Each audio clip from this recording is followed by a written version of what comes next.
असा प्रयत्न करत असेल तर आम्ही सगळे त्या कार्यकर्त्यांच्या पाठीशी मजबूतीने उभा आहोत आणि तुम्ही काही चिंता करू नका, तुम्ही काही एकटे नाही. थोडं हे जे मुख्यमंत्री एकनाथ शिंदे आणि फडणवीस यांनी असं सांगितलं की मनोज जरांगे तुम्ही दिलेली स्क्रिप्ट बोलत आहेत असं त्यांनी आरोप केला तुमच्यावर. खरं सांगायचं तर जबाबदार लोकांचं ते वक्तव्य आहे. जबाबदार लोक इतकं फोलकट बोलतात हे मी महाराष्ट्रात कधी पाहिले नाही.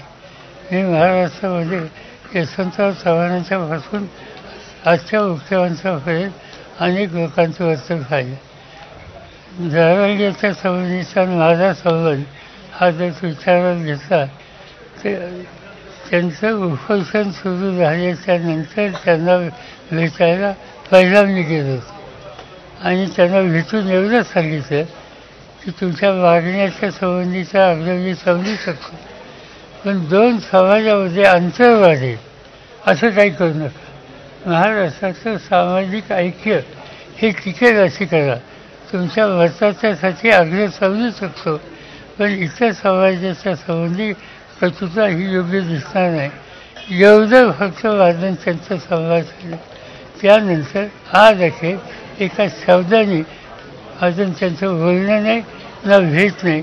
आणि असं असताना या दोघांनी त्याच्यात खरं मुख्यमंत्री नाहीत उपमुख्यमंत्र्यांचं हे स्टेटमेंट अशा प्रकारचं आहे.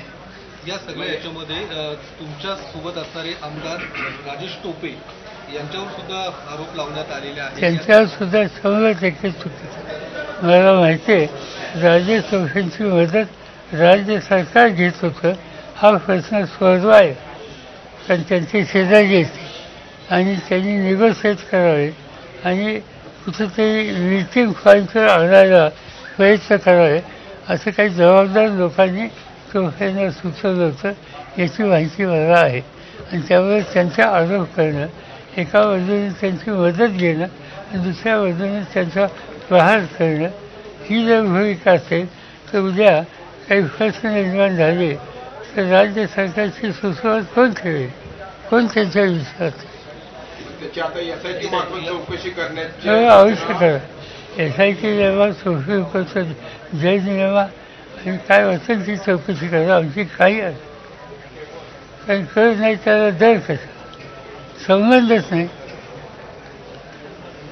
म्हणतात फोन आले, फोन तपासा, फोन आमचे तपासायचे त्यांचे फोन तपासा. एक फोन कुणी केला माझ्या फोनवरनं, एक फोन जरी केला हे जर सिद्ध झालं मी वाचन ते मान्य करेन. मी कसा फोन करू असते. त्याच्या पलीकडे जाऊन तुम्ही त्यांना लोकसभेची उमेदवार दिला असंही जरांगे पाटील बीडमधून अशी इतकी वेळ आली आमच्या. आणि कोण म्हणजे यांच्या त्यांना मर्यादित आहे मेंदू, त्यांच्याकडे काय बोलायचं. आज आढावा घेतला कसं आहे वातावरण, आमच्या लोकांच्या बोलण्यावर स्थिती चांगली दिसते, पण बाकीच्या पक्षाची बोलू एकत्रित निवडणूक करायची आणि एकत्रित निवडणूक करायची असल्यामुळं सगळे मिळून बसून एकत्रित निर्णय घेऊ. वातावरण अनुकूल आहे. या वातावरणामध्ये काँग्रेसचं सरकार आहे आणि विशेषतः